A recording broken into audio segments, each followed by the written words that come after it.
What is going on, guys? Several big-named NFL players should be on the move by the time the November 3rd trade deadline arrives. We already have an idea as to which players could be moved, but which landing spots are ideal, and what could these players net in return for their current clubs. Let's examine 10 NFL trade deadline blockbusters that need to happen. Number 10, Colts land Golden Tate from the Giants. The Indianapolis Colts have displayed the makings of a true Super Bowl contender. Their defense, led by newcomer DeForest Buckner, young star Darius Leonard, and veteran mainstay Justin Houston, might be the best in all of football. Rookie running back Jonathan Taylor is the strength of the offense, allowing Phillip Rivers to excel more as a game manager. That said, the Colts could use another playmaker in the passing game. T.Y. Hilton hasn't been great, and Zach Pascal isn't exactly building off a strong sophomore campaign. The Colts may as well go all in while they have Rivers, who may or may not retire after 2020. Enter veteran wideout Golden Tate, who hasn't been able to get much going in a helpless New York Giants passing game. Tate's 4-year, $37.5 million contract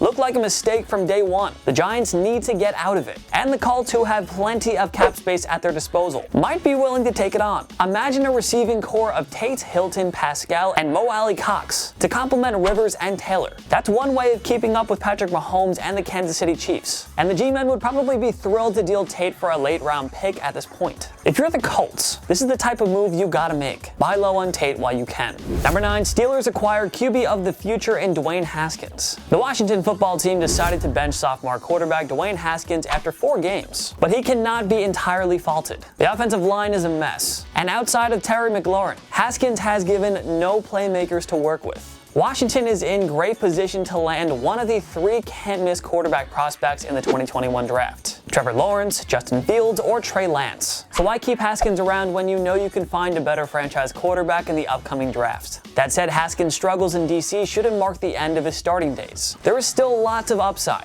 and you have to think he'd perform much better in the right system. That's where the Pittsburgh Steelers come into play. Pittsburgh learned in 2019 that both Mason Rudolph and Delvin Duck Hodges aren't the answer as Ben Roethlisberger's successor. Many were surprised that they didn't bother to land a QB of the future via free agency or the draft this past offseason. Well, the 2020 trade deadline is their chance. Why not try to acquire Haskins from Washington and mentor him for a couple of years? Big Ben probably has 2 or 3 years left at most, and Haskins might be ready to start after learning behind Roethlisberger, as well as Mike Tomlin and the Steelers' savvy coaching staff. It's already hard to envision Washington keeping Haskins long term. If I'm the Steelers, I'd offer a 3rd or 4th round pick for Haskins with the intention of grooming him to take over the reins once Roethlisberger retires. Number 8, Saints get another reclamation project in Hassan Reddick. Arizona Cardinals linebacker Hassan Reddick simply hasn't lived up to expectations as the number 13 selection from the 2017 draft. 2020 was a make or break year for him in Arizona to begin with, and Reddick has given the team little reason to bring him back for next year. Several teams should have interest in Reddick as a potential reclamation project, and few teams are better at finding those reclamation projects than the New Orleans Saints, who could use a boost to their underperforming defense. At this point, Arizona is probably happy to give Reddick away for a 4th or 5th round draft choice, and we're sure Reddick would perform nicely on a Saints defense that lacks depth at linebacker. Why not make this move if you're a prime Super Bowl contender like New Orleans? Such a trade makes so much sense for both parties.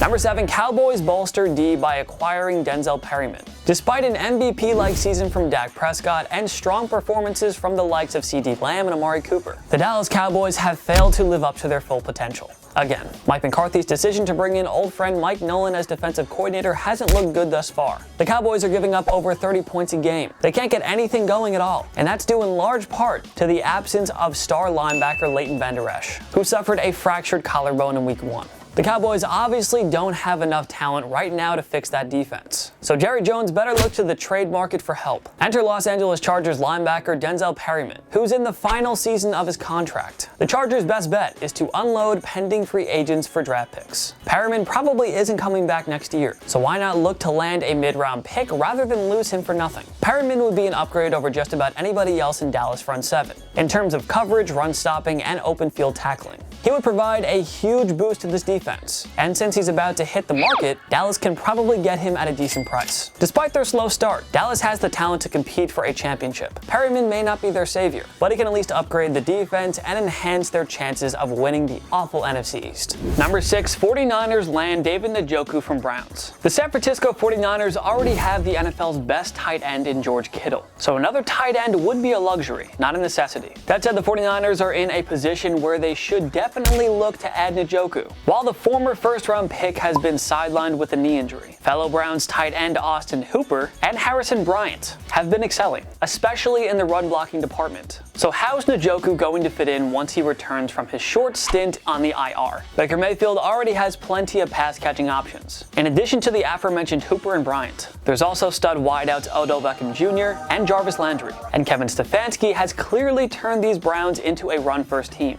Behind the likes of Nick Chubb and Kareem Hunt, when you take all of that into consideration, it's hard to envision Njoku getting much work once he's back in the lineup. So why not give Njoku, who previously requested a trade, a fresh start? And with Kittle already suffering a knee injury earlier this season, and Jordan Reed out for an extended period of time with a knee ailment of his own, it doesn't hurt for San Fran to acquire some valuable insurance. Njoku would be a nice fit in Kyle Shanahan's offense, as both a blockbuster and as a pass catcher. Kittle gives opposing teams enough problems to begin with. What if they had to account for Njoku as a third option in the passing game? The 49ers have been hit hard with the injury bug, but GM John Lynch could still save his team's season with a blockbuster move or two. Njoku to the 49ers for a mid-round pick. Who says no? Number 5, Ravens give Lamar Jackson another weapon. Get Kenny Stills. While second-year receiver Marquise Brown hasn't exactly made the leap to Pro Bowl caliber, and it's up to GM Eric DeCosta to ensure that Lamar Jackson has enough playmakers in the passing game in order to avoid a third straight early playoff elimination. Luckily for the Ravens, the Houston Texans should be open for business. They fired head coach and de facto GM Bill O'Brien following an 0-4 start. Bill O'Brien put this team in a major bind by surrendering valuable draft capital. He gave up his 2020 first round and 2021 first and second rounders in the Laremy Tunsil-Kenny Still trade, and he dumped a 2020 second rounder for Brandon Cooks. This team needs to recoup some draft picks, and fast, so why not trade a talented but underachieving wideout like Kenny Stills, who's basically a number 4 receiver in Houston right now. Stills at this point is probably available for a late round pick, given his lack of production and the fact that he's a free agent in 2021. If you're the Ravens, you gotta try to add a receiver of Stills' caliber.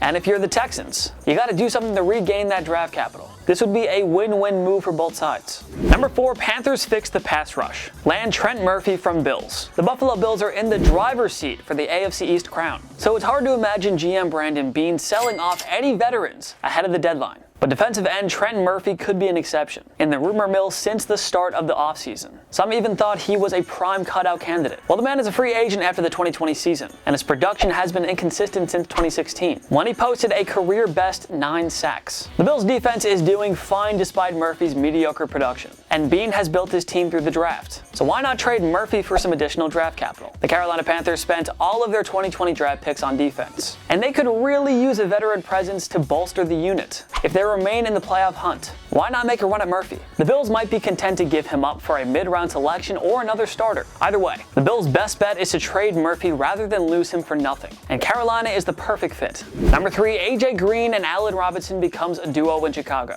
No clue why the Bengals didn't trade veteran Pro Bowler AJ Green in the 2020 offseason while his value was high. The injury-prone wideout has shown signs that he's declining in 2020, and rookie Joe Burrow has made Tyler Boyd and T. Higgins his top 2 receivers. Throw in elite production from workhorse running back Joe Mixon, and there simply isn't much of a role for Green in Cincinnati anymore. While the Chicago Bears' frustratingly inconsistent offense could use a player like Green, stud wideout Allen Robinson is the only game-changing weapon they have on offense. What if Foles had Robinson and Green to throw to now? That might set this offense to a next level. Green desperately needs a fresh start, and at this point in his career, I'm sure he'd love to play for a contender. Well, a trade like this could make Matt Nagy's club a serious contender. A 4th-round pick for Green should do the trick. Number 2, Falcons begin rebuild. Send Alex Mack to Cowboys. Perryman isn't the only impactful player Jerry Jones should have his eye on. The Cowboys' offensive line, once among the NFL's elite position groups, has been a weak link in 2020. Losing All-Pro center Travis Frederick to retirement was a massive blow, and injuries to La'el Collins and Cameron Irving haven't helped either. Jones has to do something to shore up his O-line, and fast. While the helpless Atlanta Falcons should be willing to deal Pro Bowl center Alex Mack. After all, he's a pending free agent who's unlikely to be re-signed after the season. The underachieving Falcons may as well sell off several veterans and load up on picks. And Mack might get you a third rounder, or perhaps 2 late round selections. He'd also help solidify Dallas O-line and hopefully reshape into one of the league's best. He's a perfect fit for Big D. Don't be surprised if Jerry pulls the trigger on this one. Number 1, Washington sends Ryan Kerrigan to the Music City. As Washington prepares for another non-playoff season, a fire sale at the deadline seems likely.